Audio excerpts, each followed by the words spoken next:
Welcome to No Ideas Original Podcast featuring Shan, Mr. Rob, and Zane. Yo, Rob, I see you dancing in the back, bro. Z, what up? Rocking out, yo. Yo, what up, everybody? Hey, for all y'all out there, make sure you like and share. We're supposed to have a very special guest on tonight, legendary hip-hop guest tonight by the name of MC Shan. Shan, take it away, bruh. Yes, tonight we are expecting MC Shan to join us shortly. Yo, it feels good to be back. I was watching the interviews you brothers did in my absence. Y'all had Mabad, had Ayatollah, Cardan, G-Stats. Y'all was cooking, boy. It's good to have you back, Coach. Back, yeah. You got the clipboard back, so call some plays, man. Call some plays out here. Yo, how was your week? Yeah, it was good, man. Y'all know I'm doing some internal stuff in the crib, and that's starting to turn out to look really, really nice, man. So I'm happy about that. My wife's happy. Outside of that, that's what my life is consisted of, some home decorating, pretty much. Yeah. Increase the value of your home too. That's it, bro. What's up, Z? What you been up to this week? Cooler, man.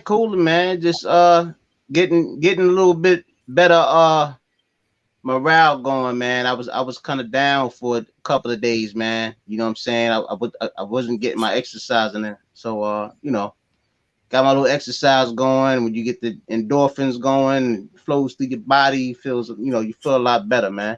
Also too, man, I would like to give a big shout out to the No Ideas Original Sports crew, Kenyatta, Kareem, and Theo for doing an excellent job. I mean, them having basketball superstar Anthony Glover and several other people that they had within the last couple of weeks, man. It's just been pretty awesome. But besides that, man, just sitting back, man, I was looking at this Coinbase stock stuff that was going on, and I knew it was on a fall-away low. I mean, I think it went as high as like $400 and some odd, and when I checked today, it was like 330 something, man. So I kind of felt it was overhyped. But don't get me wrong, it's a good company, but I kind of felt that when they wanted to initiate it at $250, they should have kept it there, not trying to go at 380. I think when it hit, it was 380 and up. Yeah. I thought the initial public offering was going to be 250.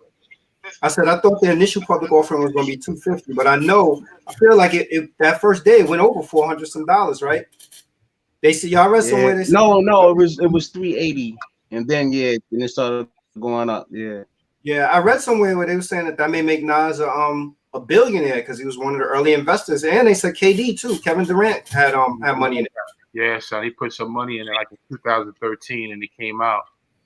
He making some paper. Both of them, man. I think Nas about to make $100 million off of that. Look at that. That's a nice check right there.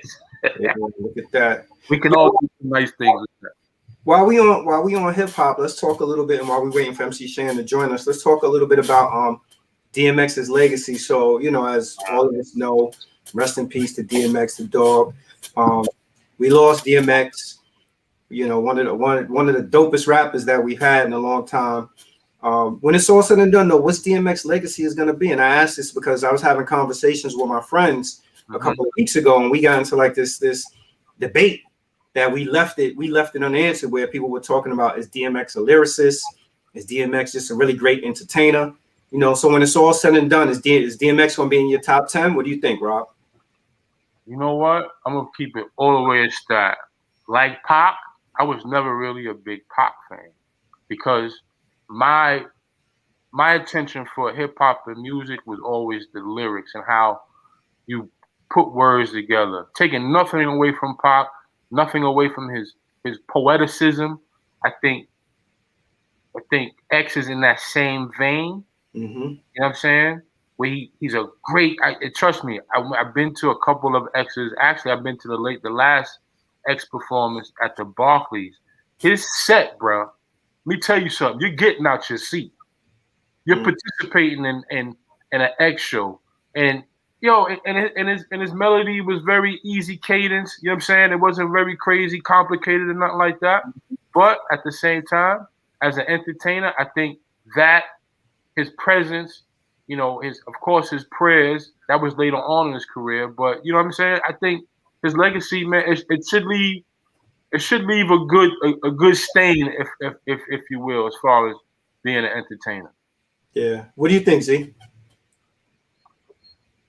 I mean, to piggyback off what Rob said, I definitely felt that DMX had that raw emotion, just like in comparison to Pac. But I think DMX's emotion was his enthusiasm and his emphasis on his words was more than Pac's.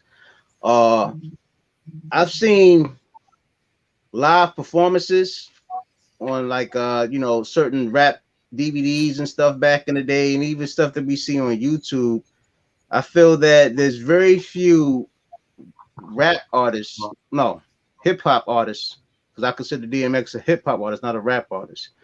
I feel that there's very few. It's like maybe a handful of MCs who has that stage performance. I would say one is DMX, one is Busta Rhymes, another would be Snoop, another would be like somebody like Mystical or whatever. Like they feed off the energy from the crowd, but they're gonna initiate the energy, and when the crowd energy comes to it, it grows like a snowball effect. DMX's first known album is Dark and Hell Is Hot, because he had the album out before that. But, Z, let me quick because we got the legend on. Oh, we do? Back to it. Don't cut it because of me. Nah, bro, we gotta put some respect on your name. We got the legend MC Shan in the house. What's good, brother? What's up, folks? Appreciate y'all for having me tonight. I was sitting out here with my kids on the trampoline. I almost forgot. Jeff called me and said, "Yo, you know you're supposed to be on, right?" But you already know. Oh, man. I do this. This is what I do, so it's not even a headache. Straight up out the gate, I want to tell you, man. All three of us, we grew up in the Bronx, but I want to give respect where respect is due, because as an MC, you hold, I think, the honor of creating probably the ultimate anthem with the bridge. And how you call it? A lot of people don't want to give the credit, but I acknowledge and I give credit for your contribution to hip hop. We were talking before you got on. We were talking actually before we got on about how you really set the trend as a b-boy, as a hip hop b-boy, and we have a lot of admiration and respect for you, brother, as an MC. Appreciate you. I'm still doing it. I'm still doing it. We heard the track. Do I gotta turn my camera sideways so mine look like y'all's or something? There you go. Perfect. See, y'all ain't want to say nothing, though. I had to figure it out on my own. How y'all doing there? Y'all just want me to look all fucked up. Nah, you good. Yo, Shan, so tell us what it was like growing up in the bridge and how you got into rapping. It was no different than growing up in any other projects, you know what I'm saying? And it's just rapping was one of the things that came around in my day.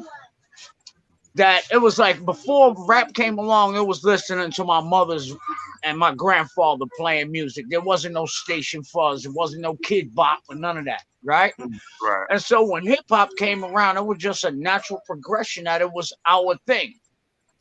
Their music is a beautiful thing, but it's not our thing. That's right. Yeah, I mean, one thing about QB, man, there's so much talent that comes out of it. How you feel about the success that QB has come about over the years? Man, I'm happy for everybody that got money. Ain't that the whole idea? Get bread and get out the projects. You know what I'm saying? That's the whole idea, the whole game that we have established here. That's right. That's right, man. What do you think is QB's legacy? It ain't finished yet.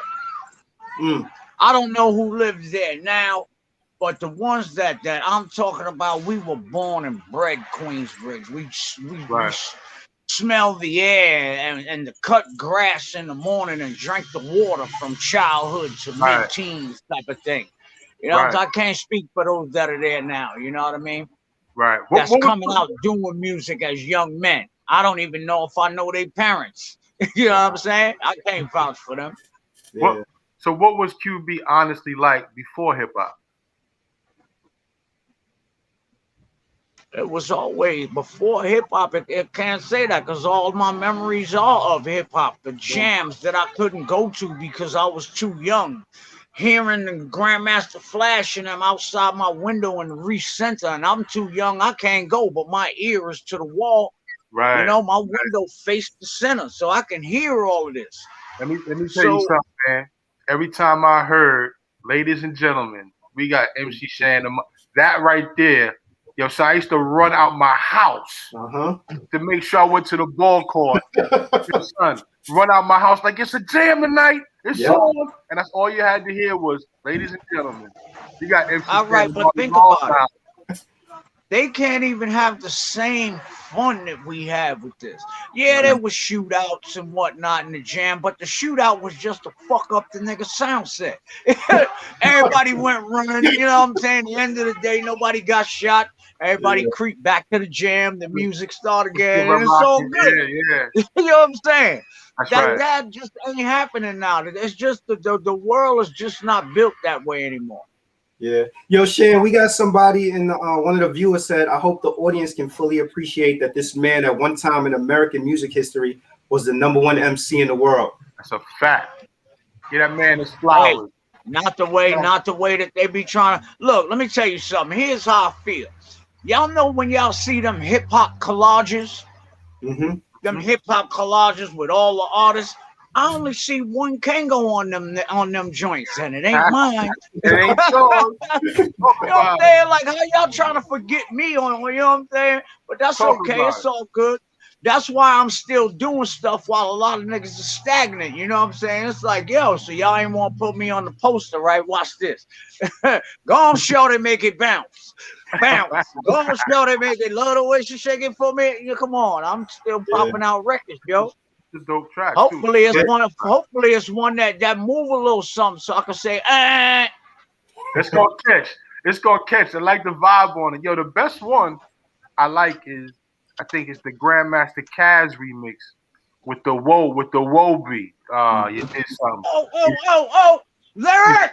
Hold on, Lyric. Go get your little brother off the grass. I don't care what you doing. Don't leave him out. I don't listen. Go get him off the grass. I'm not playing. That's some real daddy stuff. What up, right MC Shan? Hey, man.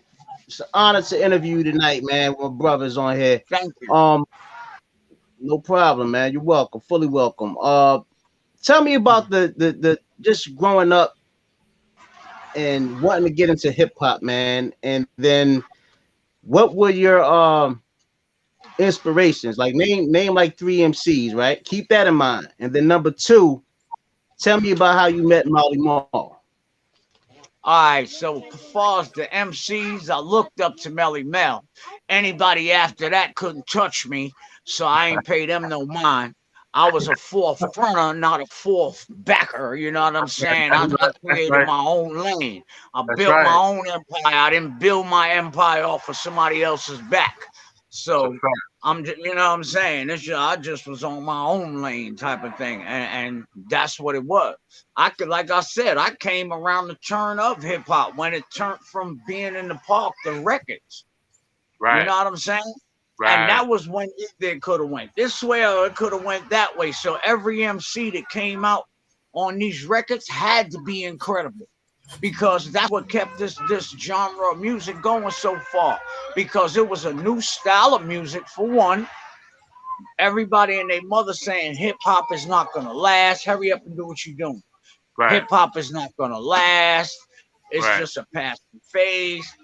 And it took MCs to keep on sparking this. That's you know what I'm saying? For it to keep going. Yeah. Right.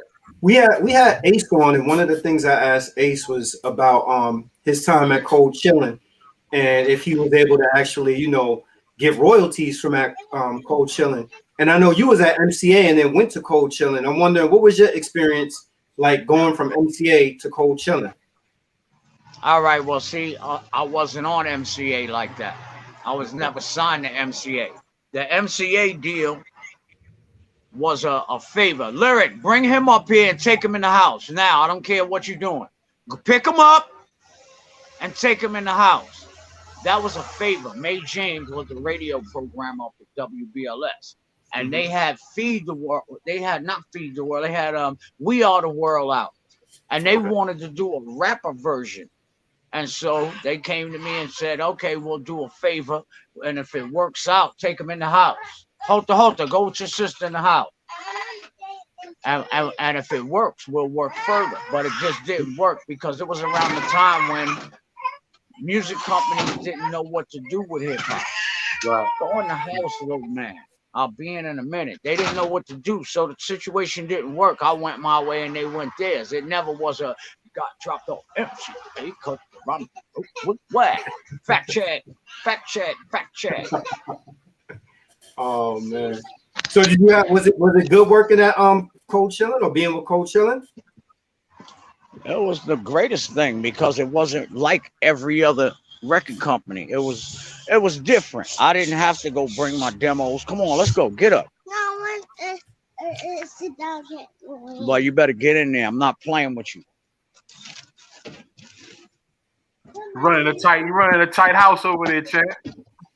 Yeah, y'all see it every day. I be having my kids, especially the weekends. I get my sons on the weekend. So they be, this is just real daddy stuff right here, and I'm learning to divide my time. Yeah. We hear a lot about Fly Tie, but we don't hear a lot about. Did you just change your shirt or some shit? Am I tripping? No. Yeah. No, we ain't changed the shirt. Nah, Nah. I was about to say, I thought you had another color shirt on or something. I'm tripping. Nah. You turned the lights on or something? What the fuck happened? Oh man, what was it like being around Mr. Magic? No, that Magic was one of a kind. If he loved you, he loved you. But if he didn't like you, he let you know about it. He was the reason that we all have a job right now.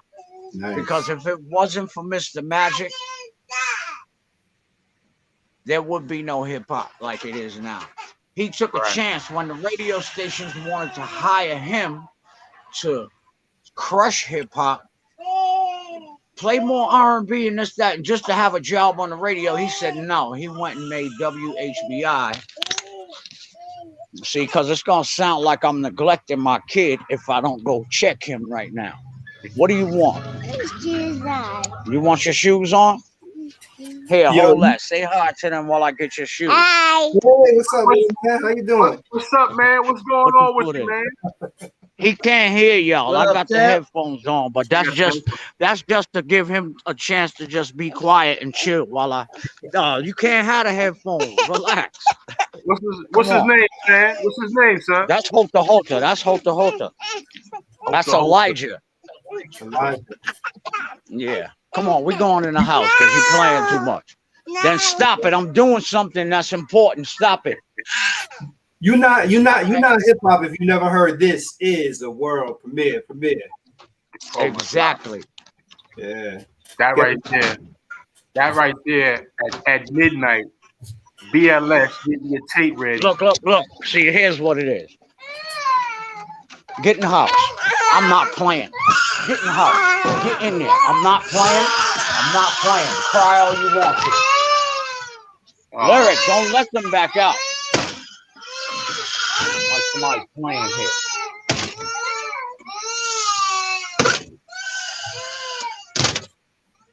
Nah, I'm good. I don't care what they scream about in there. I got to do this right here. Right. Yeah, Rob. Yo, yeah, man. Let me. As a B-boy, I can tell you this. From a branding perspective, you made me fall in love. It was you responsible for me falling in love with Puma and Kango. And the way you rocked a pair of Pumas had me killing my mother for a pair of Pumas. She ain't never let me get no Pumas either. Because if you wanted to rock like Shan, you had to have two different pairs. Two different rock pair. But listen, how do you feel music today influences fashion?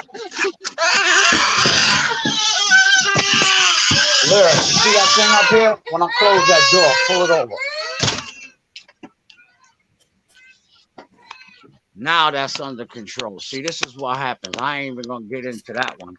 But I'm pissed off. Family life, man. That's all it is. No, it's just like sometimes you gotta watch who you give your time to. Because when it's time for certain people to give their time back to you, they're never available and things like that. You know what I'm saying? So that's why I'm having headaches right now with doing this, because the one that's supposed to be available ain't available, and I don't care. I'm still holding it down. So I was asking you about music and fashion. How you think the two is merging today?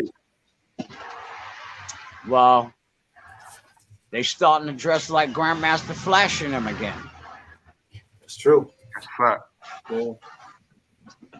That was a joke, y'all. It's true though. Nah. Yo, listen. It's true though.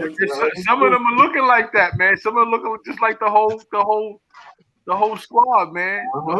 They're taking the dress code back to the original hip hop days. You see it? Yeah, it's a fact, man.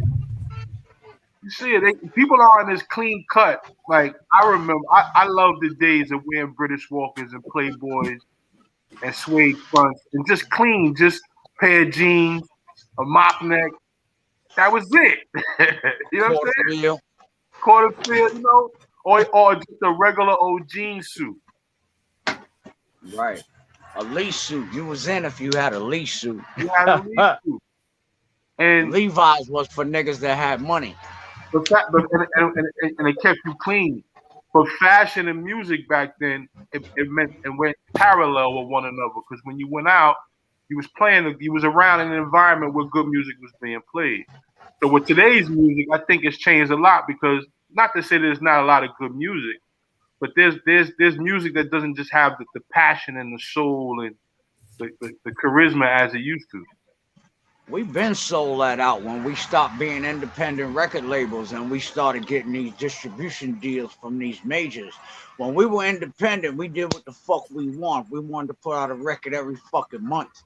We did that. But once you got on the major, you had to go by a fucking schedule. You can't come out before this one. And if they ain't like you, they're gonna push your album back and all that shit. So we fucked that up because they took control, and now look at it. Damn. So what would you say is the benefit of being on a major? What, just because you get a big advance? What, nowadays? Nah, even back then. What was the benefit of being on a major? Hell no. How can it be a bigger advantage when they give you $250,000 as a studio budget, right? Mm-hmm. They sell the records at $10.99. You get a quarter per record sold if you get that kind of deal. If you get a wholesale deal, that means you get a quarter every 25. Right? Yeah. So now you got $250,000 that you owe them, and you only paying it back a quarter at a time per your contract, right? But every record is $10.99, so they'd have made $18 million, and you still fucking in unrecouped status. You still unrecouped. Like, what the fuck? How the motherfucker? So why was people dealing with the majors? Why did people go the major route? Because you couldn't do it any other way. The independents had, but it took a lot of money to do it that way. And if you was putting out this product and it wasn't good and it didn't sell, what you got a whole bunch of product for nothing. Yeah. All right. So if you was gonna put money into it, you gotta have made sure that it was a profitable project. Right. All right. So when the majors come along and start throwing that money, what do you think they're gonna do? Yeah. It made it a lot easier. We got a lot more exposure worldwide, and a whole bunch of other things that came along. But look at the flip side. Right. That's crazy. Yeah, the art of MCing, has it matured? And tell me 2 MCs you love listening to today. I don't listen to none of these motherfuckers. Nobody? No. Say what? Because I might decide, you know why? Listen, here's how it is with me, right? And maybe I might decide tomorrow that I'm going to write something and make me a song. Okay. Lots of times subliminally listening as an artist, listening to other people's shit It'll get stuck in your head subliminally, and motherfucking, you'll be writing some shit, and like, what the fuck? Why am I sounding like this? I like to have my head clear as shit. Unless you play some shit that a nigga want, whoa, make a nigga go get his pen. Different story, but I don't know who the fuck. It's like baseball, football, that shit. I don't know none of the fucking players. So there's absolutely nobody you listening to, man. I listen to weird music, man, for real, for real. Know what I listen to? All the shit that's on YouTube that my kids watch. Mm-hmm. I'm awake, I'm alive, and I know what I be, you know? Okay. Radioactive. I be listening to crazy shit like that, yo. Yeah. If you want to ask me something, I listen to that. Oh no. No. That's what I listen to, man. Yeah. No, I get it, man. You can get inundated with too much information, man, and it just leave you out there if you get stuck listening to the same stuff all the time. No, inundated with too much information is like kind of a wrong choice of words. Inundated with too much bullshit. Yeah. You have to be objective the way you are because of who you are and what you do. But me, I can say fuck all that bullshit. None of these. I still got that MC mentality. None of y'all niggas can't roast me out nowadays, niggas. Fuck it. Yeah. That's right. That's an MC. That's a true MC, man. I ain't gonna sit here and say I'm the best MC in the world and I'll kill everybody, but most of you niggas, I got you fucking covered. You got it, Zane. Good. Yo, Shan, back to my second question I asked back then, man. How did you beat Marley Marl, man? Oh, he was in the projects. We lived in the same projects, and with Shantae making her Roxanne Revenge joint, and I was the hottest one on the bench when we were spitting off our head. Natural thing to do was try and get Marley Marl's attention. So in order to do that, instead of just writing a record, I wrote a record about him and went and seen him, and the rest is history. Marley Scratch? Marley Scratch. Marley Scratch. Went and knocked right on his door. I said, yo, I wrote a record about you, yo. And back then, writing records about DJ was it. Jam Master J, you know what I'm saying? Like, talk about your DJ. And so, the rest is history after that. Yeah, I always thought you and Marley made a really dope team. I know, not recently, but I knew you guys even distanced yourself from each other. Like, did y'all reconcile? Y'all work through whatever differences you had? Oh, we don't got no differences nowadays, but you got to look at two creative personalities, right? Mm-hmm. I want to create and add on, and he's the one that's making shit happen. And what can you tell him? You know what I'm saying? Yeah. So I learned as much as I could with him, and then I moved on to do my own producing and stuff like that. Mm-hmm. Yeah. Yo, is it true that you played the keys on Check Out My Melody? Yeah, and I recorded his vocals on Check Out My Melody. No, which one was it? Boom, boom, boom, boom. Oh, R&B President. Yeah, that was a joke. I played keyboards on it, and I mixed it. If you go look at the record credits as they used to back then, the record credit will say mixed by MC Shan. That's why you hear the echoes sounding all crazy. I ain't know what the hell I was doing. But talk about your I ain't no nigga challenge that you put up on your page. Look, I ain't no nigga challenge, yo. Motherfucking niggas out here doing stupid shit, right? You won't be gangster. You want to be gangster? I want to see you go tell the judge the same shit. That nigga come outside, he'll tell his mama, fuck you, right? That's gangster. Nigga, you go to the judge, and when you only facing 30 days, and I want to see you tell the judge, kiss my ass, Your Honor, stick that 30 days up your ass, and he give you another 5 years, and you was only facing 30 days. That's when I say you gangster, and I will pat you on your back when you come home. Oh man, tell us about being so gangster. Tell us about Daddy Yankee sampling Informer. Daddy Yankee didn't sample Informer. Daddy Yankee came to us and said, I want to do an interpolation of your song. See, this is when people do business the proper way. Right. Before anything ever goes down, they come to you and say, listen, this is what we want to do. This is splits, blah, blah, blah, blah, blah. Okay. Ain't nobody doing shit with it now anyway. So, you know what I'm saying? And the rest is history. It went 41 times platinum. I don't know what that means in the digital world and all the YouTube's 2 billion. You know, I don't know what that means. All I know is I'm comfortable. Yeah. So what I got to say is bunky chairs and shit. How did you end up meeting Snow though? Because he's from Canada, right? I was going to the store to get me some weed. On some real shit. I was on my way to the weed man, right? And his DJ Prince. I ran into Prince. Prince said, yo, I got a white guy from Canada and he do reggae. Ah, yeah, right. Nigga, get out my face with that. Snow came down 2 weeks after that, right? When I heard him spit that Informer, you know, said I Snow me on the damn. I did keep it down. I said, yo, we going to the studio right now. So we went to the studio right then. And the rest is history. Damn. That song started number one for mad weeks in a row, right? That song started for a while. Yeah, it was like a number one song for God only knows how long. I can tell you how long. 7 weeks in 7 countries, number one.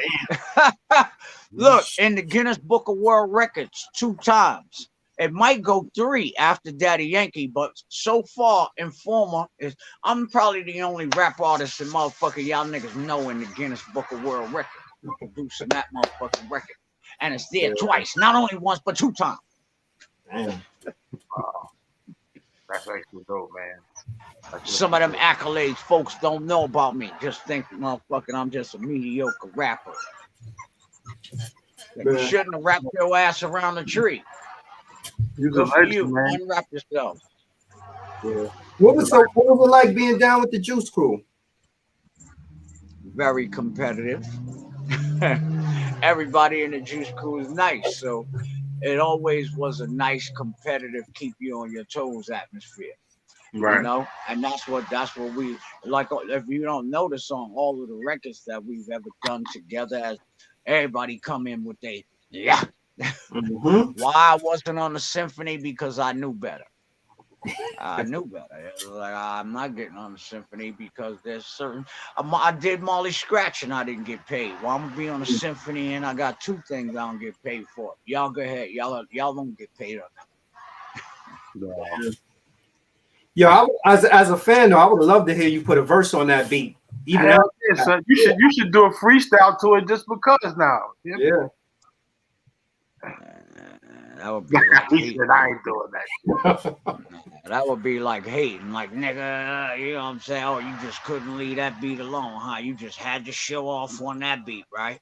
Nah, I'm good. Yo, in go on, show that make it bounce. Bounce. Go on, show that make it.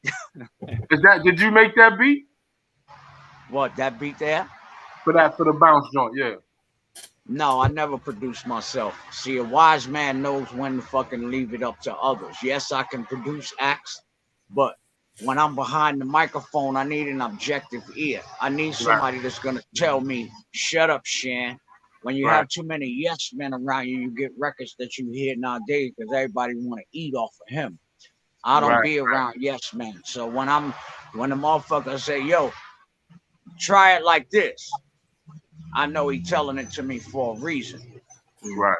And I'll try it like that. Either it's going to work or it's not going to work. You know? Right. So but 99% of the time, DJ Pocket. But 99% of the time, fucking with Shan, if you know me, you're going to know you're right when you're telling this shit to me. But I'm going to argue you down to the last fucking minute. And I'm going to say, you know what? You was right. At least I'm gonna admit it, but I'm gonna argue fuck down to the last fucking before the buzz. I'm out. God Yeah, but at least you willing to actually take the feedback. You know, when you have produced people, or have you ever been in the studio with somebody and you say to them, "Try it a different way"? Have you ever experienced somebody saying, "Nah, I'm not going to do it a different way"? No, because they all get warm before they come in the studio with me. That Shan is a beast, and he gonna have you doing things, and he's gonna keep on you. I'm not gonna just say down. You're just gonna hear the tape stop, just out of nowhere. And then you go, well, what happened? What happened? What the fuck you think you happened? Are you in key? Are you on note? That what was you doing? So it's like it's a rough thing with me in the studio, whether it be singing or whether you be rapping. Oh, I'm gonna let you do your style. I'm gonna let you do what you gotta do, but I'm gonna make sure that you in that pocket. You all that falling off a beat and that's not a style, nigga. Right. That's not a style, nigga. That's you can't fucking. Yeah, That's why. Now, if you notice, all of those remixes of my song, they fit on every one of them perfectly. Why? Because I rode that motherfucking beat so tight when I did it. Except for in one or two places. But you can't fucking complain. These niggas is out here mumbling. I stuttered on one word. Fuck y'all. You know what I mean? Fuck out of here. But you can actually mix that record to another song. And it's like the shit was... You know what I'm saying? Because I ride the fucking rhythm. I don't be falling. And if I'm gonna freak it in between, it's gonna be within my words and the style and the way I say shit. Not just trying to be a little off beat and thinking this is a style. No, I'm gonna have a reason and a purpose for it. Right. You know Articulate yourself. That's right. You giving away game right now, because I don't think a lot of rappers nowadays even think about riding the beat. Yo, they don't have give no away business. game all the time, though. I give it away all the time because I don't. People say, why don't you just make a book and sell that? No, I'm not selling that information. I'm giving it to anyone that needs to know it. Because why not want them to sound a little bit better than they sound right now? Because you don't know how to put a pencil in your mouth. One day I did a whole seminar on my Instagram page about how you fuck up in the very first beginning as one of these new acts is thinking you the shit. You know what I'm saying? There's people that'll convince you they the shit. They the wackest motherfucker you ever heard in your life. But their confidence level is so up there and they're always in your face, always in your face. Yeah. Where the one that think he that shit, he's sitting back with his rollie shining, trying to floss, thinking he the man already, that you got to come to him. That's where you make your first mistake, thinking you the man already, and you ain't earned nothing. You ain't did nothing to be there. You wearing a $300 belt and $500 shoes and ain't investing nothing into your goddamn career. That's game. That's all the way game right there. Yeah, Zane. Hey, Shan, tell us about some of your greatest memories as far as tour life, man. Man, after a while touring, it just becomes one long city. You don't remember where you at. Every place is fun. Being from the ghetto and ain't never been nowhere before. Traveling to all these places, it ain't nothing but fun. So it was just like one long party for a long time. And you couldn't catch HIV or Corona back then. So you know there's a lot of fucking going on.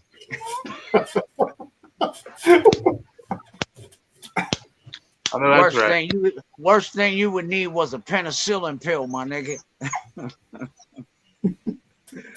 Well, I know you had your favorites though. Like, I mean, were you able to go like to different parts of Europe or Japan, Africa, wherever? You know, Jamaica. But like I said, they all the same. You there 4 or 5 days and then you gone. You come back, and it's all. You know what I'm saying? Well, for me it is, because everywhere I go, I want to go in the hood. So everywhere I go, whether it be over here in England, whatever, I want to go to the hood. I don't want to be in no Ritz or nothing.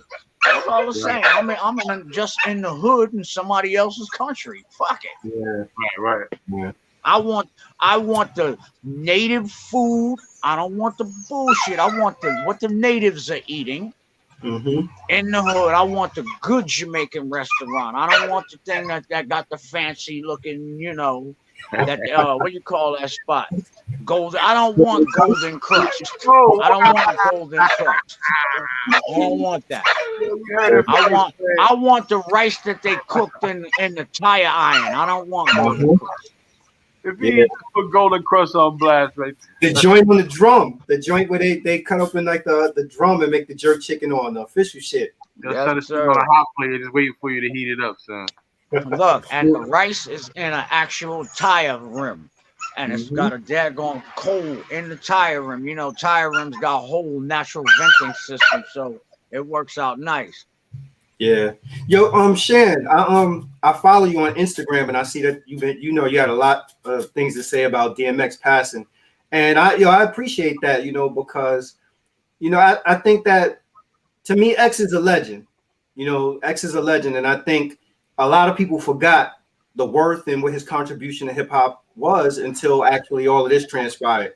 So the fact that you being a legend, speaking on it, like, to me, I think that's dope, man. That you even having those conversations with people.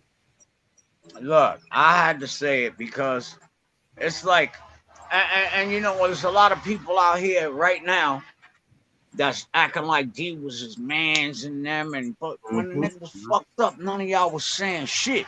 Right. A lot of these videos, watch these videos of X that are coming up. Look at them really good, and you can tell X is fucked up in 99% of them motherfuckers. You gonna tell me that it wasn't niggas around him at that point? You know what I'm saying? So what? He the boss, nigga. That don't mean shit. A nigga gonna respect you more when you just say, fuck your status, nigga. This is what the fuck it is, my nigga. They gonna love you more. And they're gonna definitely give you more thought, because know why? You ain't like the rest of these yes motherfuckers around him, and he waiting for you. He waiting for the nigga like you to say, motherfucker, yo, my nigga. You know what I'm saying? And so if you look at them videos, like I'm saying, I could tell. I know what a nigga that's high on cocaine and shit look like. The stuttering, you know what I'm saying? Come on, man. You can't say that nobody didn't know this, but now he was your mans in them.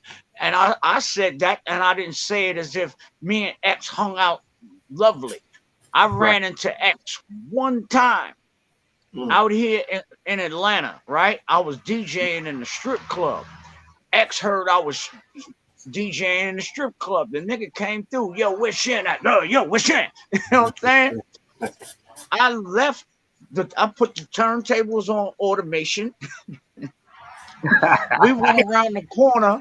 Look, we went around the corner and went and crashed T.I. video. Wow. T.I. was shooting a video around the corner. After me and D went around the corner, I guess the motherfucker said, where D at? Because he ain't give a fuck about Shan. But it was D. He was like, yo, where D going? Back around the corner with Shan. And so T.I. and the whole video crew came around to the club, and they worked something out with the club, and they shot a little video for some little Chicago kid there. You know what I'm saying? But that was a fun night with him, and I experienced like most people have because of his spirit. And it was just understanding that, my nigga, I'm just like you. We don't want niggas taking pictures of us and shit. They're gonna start making rumors and whatnot. What? Shan and D? Them niggas is getting hot. You know how the world works, man. They'll run that through the ground, man. But I don't give a fuck. I ain't ashamed of the shit. The fuck? Nigga can't make me feel fucked up because I did what I did in my life. That's my character, nigga. All your fuck ups is what gives your character. Having shit given to you, you have no character, motherfucker, because you don't know how to act. I've got character because everything that I got, I earned, the motherfucker. To the point where I say what the fuck I want to say without apologies. Fuck it. We just have a misunderstanding. Yeah, that's true. Adversity does build character. Yo, son, and it builds great character, man. When you and you get through what you're going through, and it's like, yo, I'm still here. Fuck the rest of y'all. Fuck that. And then tomorrow some new shit pop up, and you be like, God damn. You can't get a break, yo. You can't get a break. You can't get a break. Look, you want to know what two things you can never have at the same time, unless you're very fucking lucky? You can't have money and you can't have love at the same time. Either you got love and you a broke motherfucker. Cause you ever see two motherfuckers that ain't got a pot to piss in and a window to throw it out, just love the fuck out, and you look and you just want that kind of love that they got. These motherfuckers ain't got shit, but they love the fuck out of each other. Mm-hmm. But then you got money and you can't fucking tell whether the bitch loved you or not. So you just fucked on every scale. You just like, you can't never have the two at the same time. And now don't let the chick or the male come after you made the money. You're going to always question them, which means you're never going to sleep good at night. So you just might as well be fucking solo, single, no less.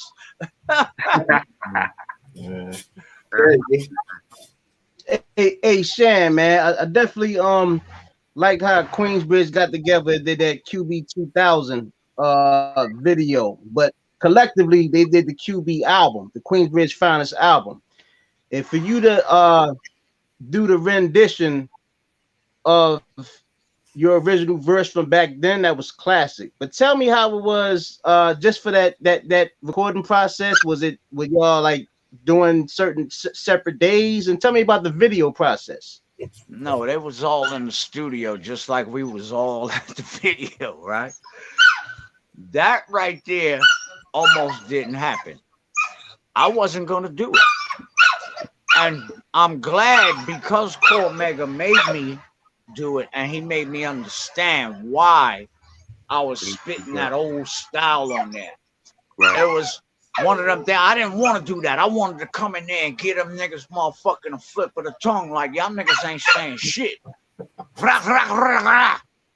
But Cormega was like, yo, Shan, we want you to do that, but just to get me to the studio, they had to kidnap me from my house, actually, for real, because I wasn't coming. How did they do that? They sent the nigga that I respect to my crib, bodyguard. Rob LeBour, they sent Rob LeBour, because they know I fuck with Body G, and Body G, I'm like, yo, Body G, I ain't going to, I'm not doing it. Body G actually made sure I had all what I needed to go to the studio, snatched me up, put me in the fucking van, and kidnapped me.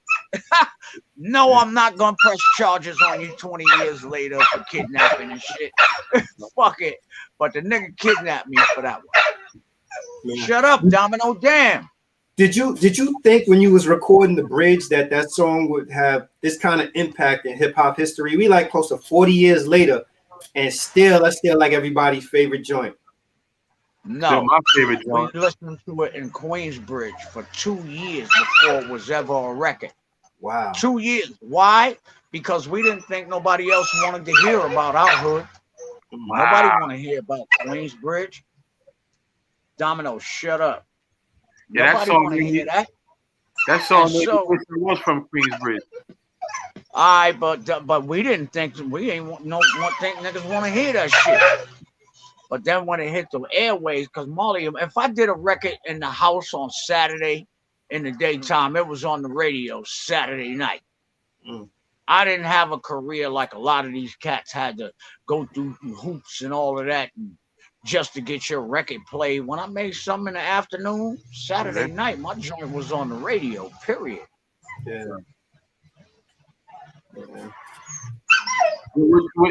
Is there any other producer you would work with outside of Marley, or have you worked with outside of Marley?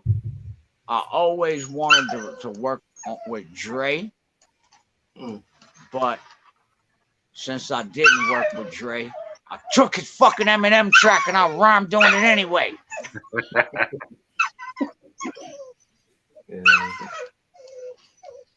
Yeah, Zane.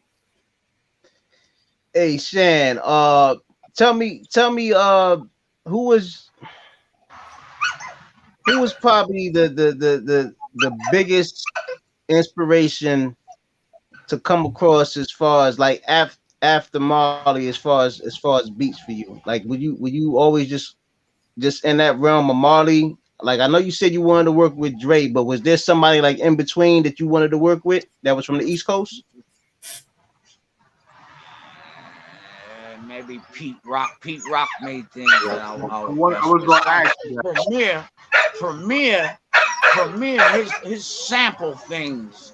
That's what I had a thing with samples. Premier, he be making some ill beats, but I didn't want to do samples like that. Premier had a different feel. I'd have to be in the studio with Premier for a week to figure out what the hell I'm gonna do, because it's like he got so many things that could have been ill. But the way Premier made beats, you know what I'm saying? It was different from the way Marley had made beats, or the way Dre made beats, or who else made ill beats? Who else made Large Pro? Large Professor produced some stuff for me. Large Professor produced P9 Reunion. The video that I was in the jailhouse with, Large Professor did that one. But see, everybody was samples back then, actually. You know what I'm saying? It was just, Premier was Gangstar's DJ, his producer.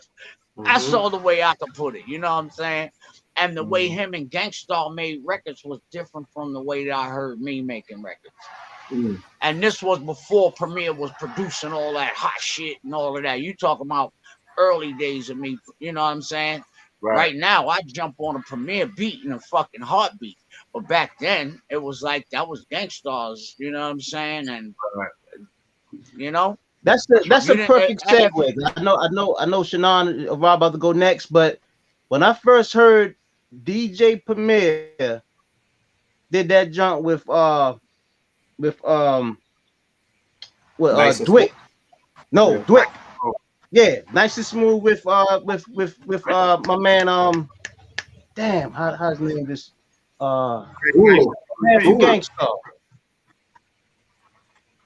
Huh? Guru.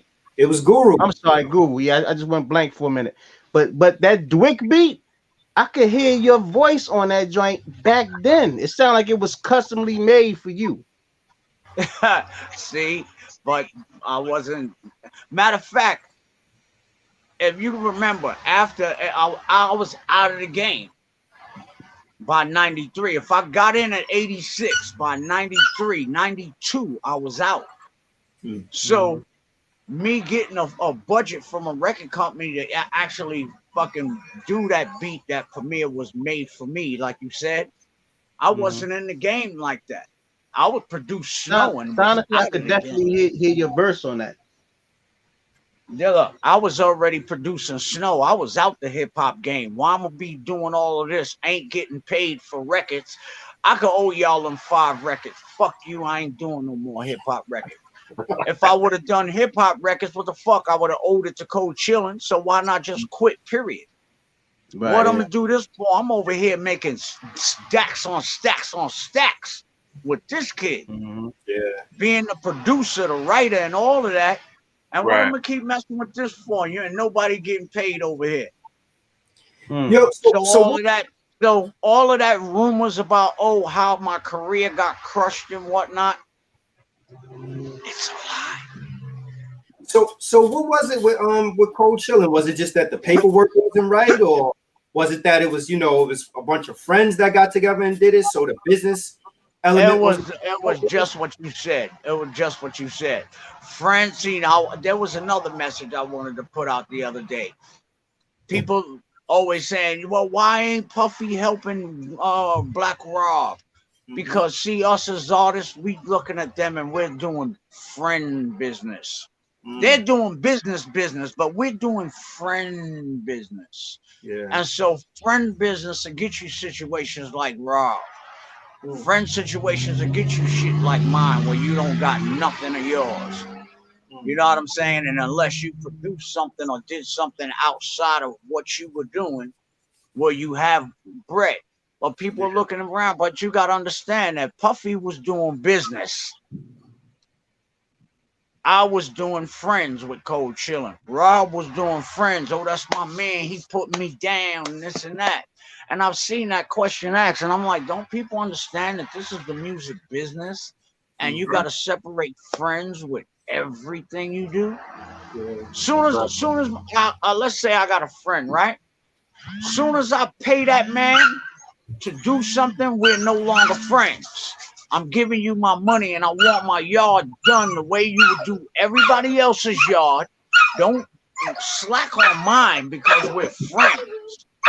We gotta separate that now. Once money becomes involved, that there's no more friends. Any kind of business, we'll be friends after the business.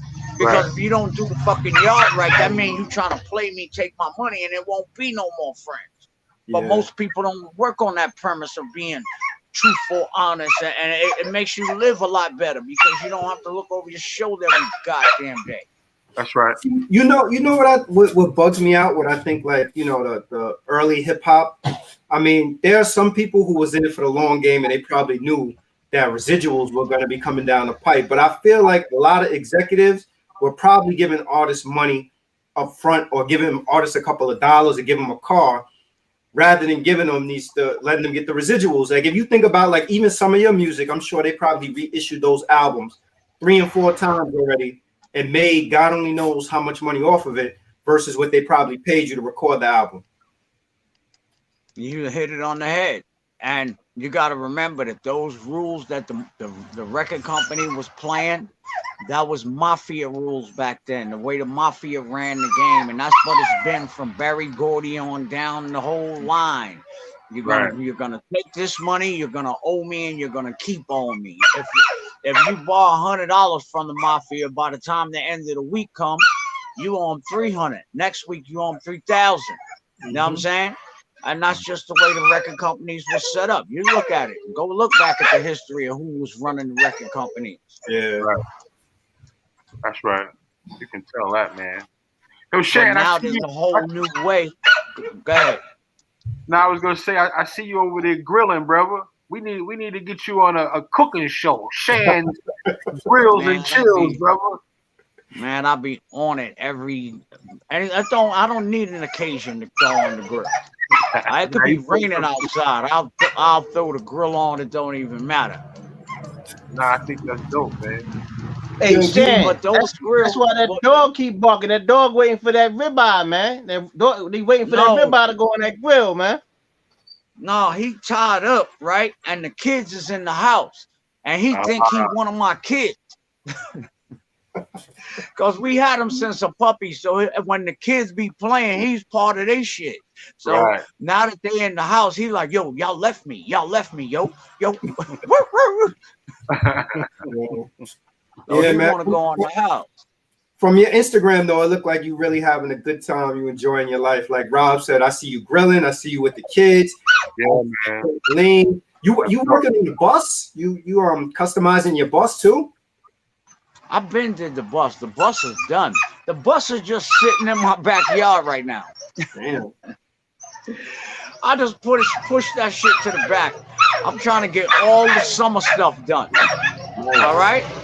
But see, I'm the type that I was gonna have my baby mama run the bus company, but her mom ain't set up for that yet. I can't do that and do this and do this. I can't do everything. So the bus ain't going nowhere. And the bus done paid off already for me. I didn't pick my sons up from school. I'm the only father in the school that picked their sons up on a school bus that's decked out with music and everything. So it paid for itself already. In the end of the day, if I sell it, it's not gonna lose the value. It'll be okay. It is what it is. You know what I'm saying? Right now, I'm promoting my music. I don't want to do every other commercial be, oh, get my bus. Shut up, man. Man, you better shut up. Now now speaking of music, bottles, because look, the wine bottles, these are the only things that reach him. These are the only things that reach him from where I'm at when I needed to be quiet. Yo, pop, shut. hey, Shan, man, tell us about this new single, man, about Make It Bounce. Like, have you already thought about the marketing plan about how many DJs you're gonna send that blast to, or you you selectively picking DJs, or what's going on? Are you just doing like a email blast? Here's what I did. Here's what I did. I got on there and I put the song up and I said,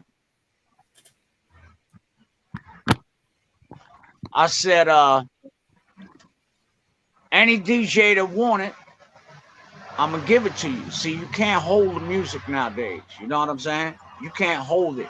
You got to give it to these folks. And so I gave it to them, and it's getting a nice response. It's getting play on Sirius and rotation on Sirius. I'm on Rock the Bell. Nice. You know, I gave it to the people that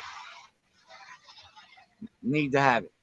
Right. And anybody else that wanted it. You know what I'm saying? I gave it to DJs that are just, oh, you want to make a remix? I gave them the acapellas. They made their own version of it.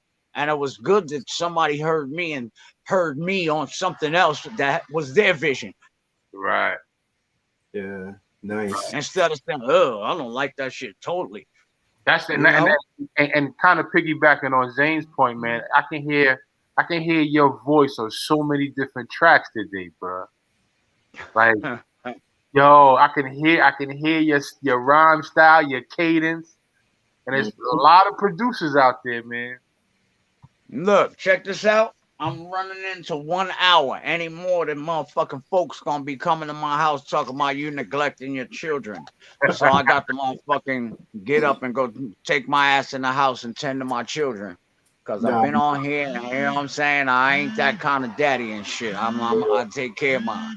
So I'm gonna have to say, appreciate y'all. Appreciate you, man. 1 time for your mind, 2 time for your soul. Ain't nothing standing between you and success but air and opportunity, y'all. So let's go get it. Right. Peace. Salute. Peace. Peace. Thank you, Shan. Peace. All right. Thank y'all very much for having me, man. You're welcome. Thank you, Shan. Appreciate y'all. There you have it, MC Shan. Everybody. Really? Yeah, I was about to say to him, but before he had to get off, though, I had a chance to see him at the Juice Crew reunion show at BB King's a couple of years ago.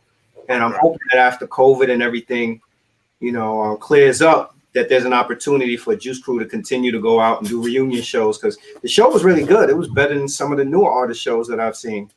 Yo, they put them things together pretty nicely, man, and it's an event to go to, man. I can't wait till things open back up. Yeah. So on that note, we'll say this: like we scheduled to have a really big guest next Wednesday for everybody. We'll probably get the promotional flyers out for it probably tomorrow. Hope everybody tune in next week. Hope everybody enjoyed listening to MC Shan talk about his time with the Juice Crew, his time on Cold Chillin', his new record Bounce. In closing, Rob, anything you want to say? Man, listen, man, like, subscribe, share. We got some good treats coming up pretty soon, man. So that's it, man. And go check the website out too, man. We got some merch out there, man. Y'all think y'all like. So yeah. No Ideas Original LLC.com. Zane, what's up? You want to say anything before we end? Appreciate everybody tuning in. It's been great for y'all to be on the journey with us. We got a bunch of goodies coming. So just stay tuned. Love y'all. Yeah. Thank you, everybody, for joining us this evening. Good to be back. Thank you to Rob, Zane, holding it down in my absence. Thank you to Kenyatta, because Kenyatta was filling in for me also. Kenyatta, shout out to Reem, shout out to Theo. For sure. Peace out. Oh, and lastly, if you didn't see us on Instagram Live yesterday with Knowledge Born Allah, we're supposed to be on Knowledge Born Allah show this evening too at 9 o'clock. So you can pull up to his YouTube page and catch us over there. Everybody have a good weekend. We'll see you next week. Peace. Peace.